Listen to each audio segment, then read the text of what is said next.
Well, Lara Trump, the daughter-in-law of Donald Trump, is one of the people now pushing the conspiracy theory that somehow, someway, the Democratic Party are the ones who, I guess, planted the documents, the classified documents in Biden's home and his office to, get him out of office somehow.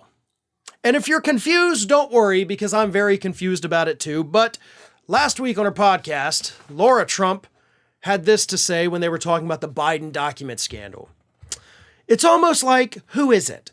Who is pulling the strings that are saying, all right, he served his purpose. We got the Democrats in charge in the White House. We've gotten through the midterms and, the Republicans only took the House. Now he's done and they're over him. But who's doing that? So right there, she's like, oh, well, we know. Almost saying like, we know the Democrats are responsible for this whole scandal because they want him out. But who is it? So then her guest, panelist Erin Elmore, had this to say. Everyone wonders, is it Obama? Is it Ron Klain? We don't know, but it does show us that these Democrats are basically complicit with the downfall of America. Joe Biden is up there doing everything he can to destroy the greatness of our country. And what are they going to do now that they are done with him as a useful idiot? They will discard him. Everyone's wondering, is it Obama? See, I love that right-wing tactic of like, I'm not saying Obama planted the documents. I'm saying that everyone's wondering if Obama planted the documents. See, that's how you kind of skirt that fine line between I'm just asking questions and I'm engaging in defamation, right? It's so brilliant and yet so stupid at the same time.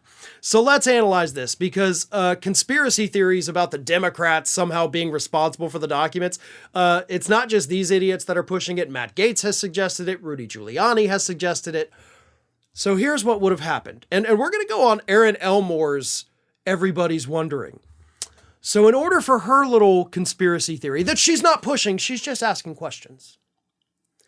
Barack Obama, former president of the United States, had to have been sitting around his house, perhaps after a phone call, with the Democratic elite, where they all sit there in their big leather chairs and they conspire all day long, I guess. And Obama said, you know what?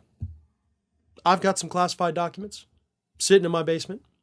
How about we take those? I'll go personally, hide them in Joe Biden's garage next to his Corvette. I know the code to get in, I guess. And then, we'll go from there. So I just have to imagine in her little conspiracy here, Obama's like going through his stuff like, okay, I got this one. Oh, here's another one. Cool. I've got these that I already shouldn't have. Like that alone would be like, hey, wait a minute. Isn't that a crime? In order for your conspiracy to work, Obama would have also had to have committed a crime of having documents that he legally wasn't allowed to have, even though according to the National Archives, that never happened. So we've already blown it up on its face. But let's continue because it's fun to role play, right? So Obama's got his documents, right? It's dead of the night. Goes up to Joe Biden's garage. Types in a little code. Opens up the garage. Sneaks on in. Tucks the document away. Backs out. Makes sure he doesn't leave any fingerprints on anything. No footprints. Closes the garage door, puts the code back in to lock it, and sneaks away in the middle of the night. Yeah, gotcha. That's what would have had to have happened. And perhaps it wasn't Obama, as she said. Is it Ron Klain? Anybody would have to go through those same steps that I just mentioned. So they would have already had to have been in possession of illegal documents, but the National Archives says, hey, that didn't happen. So, okay. Biden hasn't come out and said, well, those aren't mine. I was holding them for a friend. It's all just so damn stupid. It's all so damn stupid. But honestly, that's also one of the reasons I love talking about these Republican conspiracy theories, because they are so stupid. And that's the fun of acting them out to show the world how stupid these claims from the Republicans really are.